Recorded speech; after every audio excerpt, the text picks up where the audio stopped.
حضرت امام زرقانی نے یہاں ایک بڑا خوبصورت واقعہ لکھا ہے کہ ایک دن حضور سیر کرتے کرتے مدنی زندگی میں باہر تشریف لے گئے. وہاں ایک قافلے نے پڑاؤ کیا ہوا تھا اور ان کے اونٹ چل رہے تھے. ایک سرخ رنگ کا اونٹ حضور کو پسند آ گیا. قافلے والوں سے پوچھا اس اونٹ کو بیچتے ہو؟ انہوں نے بیچنا تھا یا نہیں بیچنا تھا. حضور نے پوچھا تو کہا ہاں بیچتے ہیں. میرے شیخ کہتے ہیں میں دل ویچا میں جگر ویچا جے پیارا محمد آ جاوے نہیں میں اپنا سارا کر ویچا جے پیارا محمد آ جاوے. انہوں نے بیچنا تھا یا نہیں؟ کہا جی ہم بیچتے ہیں. اچھا کتنے کا بیچتے ہو؟ کہا جی اتنے کا. سودا طے ہو گیا. حضور نے فرمایا کہ میں کوئی تاجرانہ غرض سے تو آیا نہیں تھا کہ میں قیمت ساتھ لے کے آتا. میں تو سیر کرتا ادھر آ نکلا اور تمہارا اونٹ مجھے پسند آ گیا اور میں نے اس کا سودا کر لیا. ایسا کرو کہ اونٹ مجھے دے دو اور میں شہر جا کر کے اپنی اس کی اونٹ کی قیمت تمہیں بیچ دیتا ہوں. انہوں نے کہا میں منظور ہے. حضور نے اونٹ پکڑا اور چل دیے. اور جب حضور جا رہے تھے تو وہ حضور کو دیکھتے رہے اور جب آقا کریم نظروں سے اوجھل ہو گئے تو وہ دلوں پہ ہاتھ رکھ کے کھڑے ہو گئے. تھوڑی دیر کے بعد سکتے سے جب باہر آئے تو ایک دوسرے سے پوچھنے لگے یار یہ شخص جو اونٹ ادھار لے گیا اس کا پتہ پوچھا تھا کسی نے؟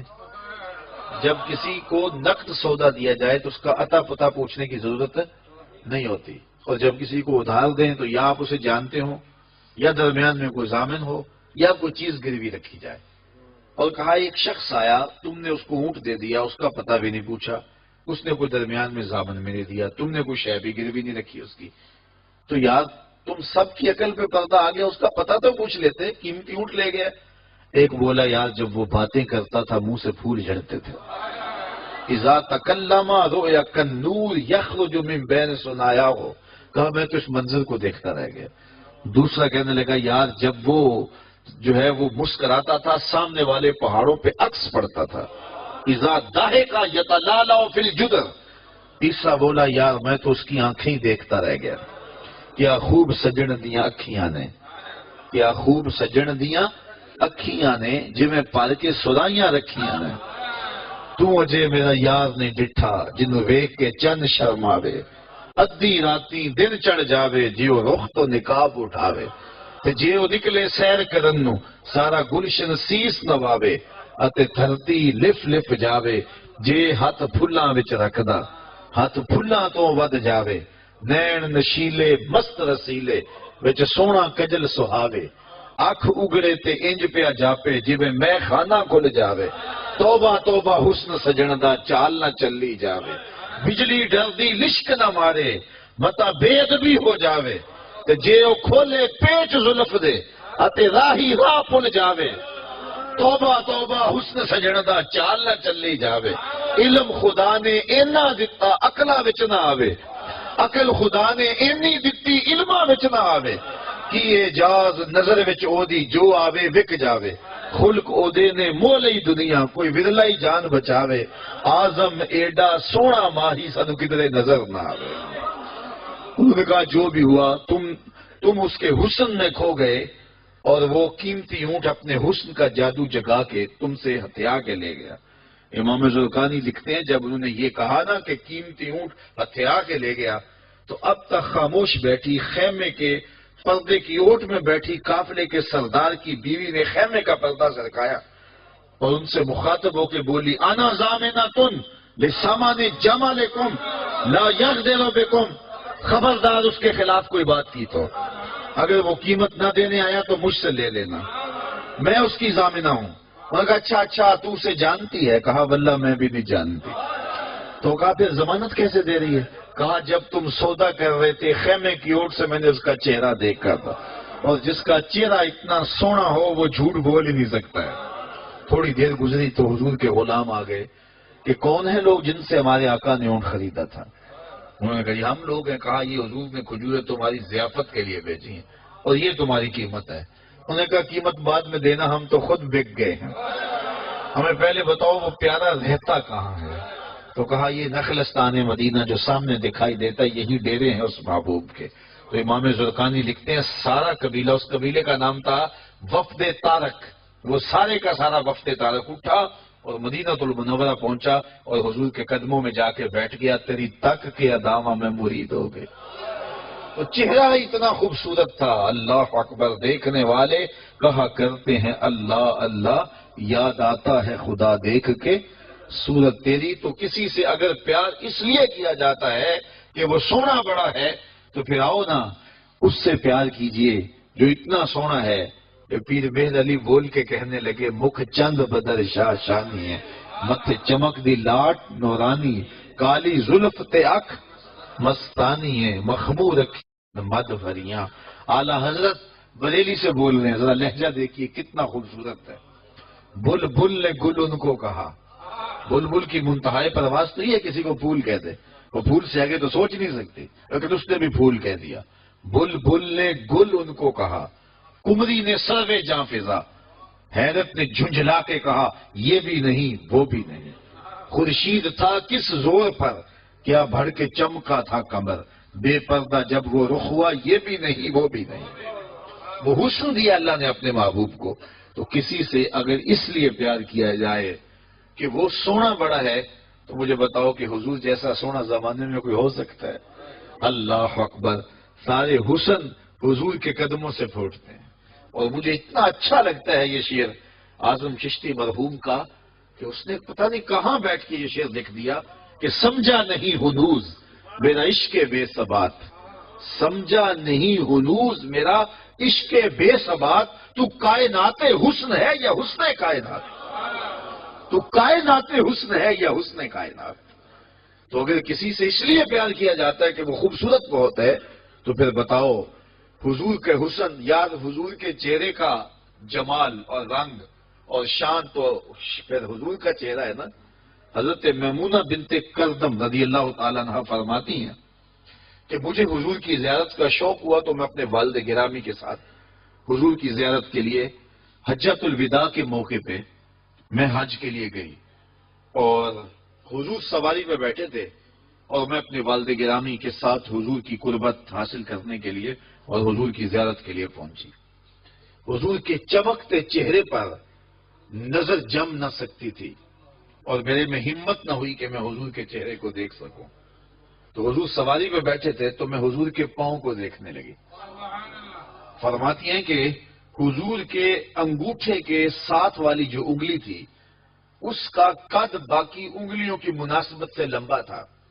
فرماتی ہیں ما نسیتو فی ما نسیتو طول اصبعہ، کہتی ہیں کہ آج تک اتنا عرصہ گزر گیا ہے، حضور کی مبارک انگوٹھے کے ساتھ والی انگلی کا حسن ہی میری نگاہوں سے ظاہر نہیں ہوتا۔ یار جس کی انگلی اور جس کے پاؤں کا حسن اتنا ہے، اس کے چہرے کی جمال کی کیفیت کیا ہوگی؟ وہ کسی شاعر نے کہا تھا نا کہ قدموں پہ جبیں کو رہنے دو، چہرے کا تصور مشکل ہے۔ قدموں پہ جبیں کو رہنے دو، چہرے کا تصور مشکل ہے، جب چاند سے روشن ایڑی ہے رخسار کا عالم کیا ہوگا؟ جب چاند سے روشن ایڑی ہے رخسار کا عالم کیا ہوگا؟ تو حضور علیہ السلام کے حسن اور حضور کے جمال کی وجہ سے اگر پیار کیا جائے تو پھر مجھے بتاؤ کہ حضور علیہ السلام سے بڑھ کر کائنات میں حسین کون ہو سکتا ہے، خوبصورت کون ہو سکتا ہے؟ تو اس لیے ہماری محبتیں اور ہماری عقیدتیں حضور کی بارگاہ میں دست بستہ حاضر ہوں۔ اب کسی سے اگر پیار کر لیا جائے تو اس پیار کے تقاضے کیا ہیں؟ بندہ جس سے پیار کرتا ہے اس کا کثرت سے ذکر کرتا ہے، اور یہ محفل میلاد اس عقیدت کا روپ ہے، محبت کے اس تقاضے کی تکمیل ہے۔ بندہ جس سے پیار کرتا ہے اس کا کثرت کے ساتھ ذکر کرتا ہے، اس کا جی چاہتا ہے کہ اس کا تذکرہ چھڑا رہے، اس کی باتیں ہوتی رہیں۔ رومی علیہ رحمہ جنہیں اقبال نے اپنا مرشد مانا ہے، ان کا کمال یہ ہے کہ وہ تمثیل سے بات سمجھانے کی عادت رکھتے ہیں۔ وہ اس نقطے کو بڑی خوبصورتی سے سمجھاتے ہیں کہ کسی نے مجنو کو دیکھا کہ ریت کے اوپر لیلا لیلا لکھ رہا ہے، اس نے رک کے پوچھا یہ کیا کر رہے ہو؟ تو گفت مشق نام لیلا می کنم خاطری خود را تسلی می دہم، اس نے کہا اپنے محبوب کا نام لکھ لکھ کے دکھی دل کو قرار دے رہا ہوں۔ تو رومی کہتے ہیں کہ اگر مجنو کو لیلا کا نام تسکین دیتا ہے تو امتی کو حضور کا نام تسکین نہیں دیتا۔ اور میں تو کہا کرتا ہوں میں خانہ سہارا دیتا ہے نہ جام سہارا دیتا ہے، ہم کو تو مدینے والے کا ایک نام سہارا دیتا ہے۔ ٹھنڈ پڑ جاتی ہے سینے میں جب کسی کے لبوں پہ اس مبارک نام کا چراغاں ہوتا ہے، تو جس سے پیار کیا جاتا ہے اس کا کثرت سے ذکر کیا جاتا ہے۔ میاں صاحب نے بھی اپنے انداز میں کہا ہے نا، جو کسی عاشق ہوئے تے گل اسے دی کرتا، 100 مکر بہانے کر کے مرنے اس نے مرتا۔ جب محبت کسی سے ہو تو پھر اس کا تذکرہ کسی نہ کسی بہانے چڑھا جاتا ہے۔ یہ نہیں ہو سکتا کہ طبیعت اچاٹ ہو جائے کہ یہ بات چھوڑو بھی نا۔ میں مختلف جگہوں پہ جاتا ہوں تو بعض لوگ پرچیاں دیتے ہیں جناب میلاد النبی کے ثبوت کے حوالے سے بھی کوئی بات کیجیے، تو میں کہتا ہوں کہ دلائل کی زبان میں ہمارے علماء بات کرتے ہیں اور کمال کر دیتے ہیں، لیکن میں کہا کرتا ہوں اپنے سادے لہجے میں، کیا حضور کے ذکر کے لیے بھی دلیل کی ضرورت ہے؟ کبھی ایسا ہوا ہے کہ پھولوں کا تذکرہ چھڑا ہو اور بلبل کہے کہاں لکھا ہے؟ بات شمع کی ہو رہی ہے اور پروانہ دلیلیں ڈھونڈ رہا ہو، اور یہ بھی ممکن نہیں ہے کہ بات سرکار مدینہ کی ہو رہی ہو اور امتی کو کسی دلیل کی ضرورت ہو۔ محب کے لیے اس سے بڑا سرمایہ کوئی نہیں کہ کوئی اس کے محبوب کا ذکر چھیڑ دے۔ تو محبت کا تقاضا ہے بندہ جس سے پیار کرے اس کا کثرت سے ذکر کرے۔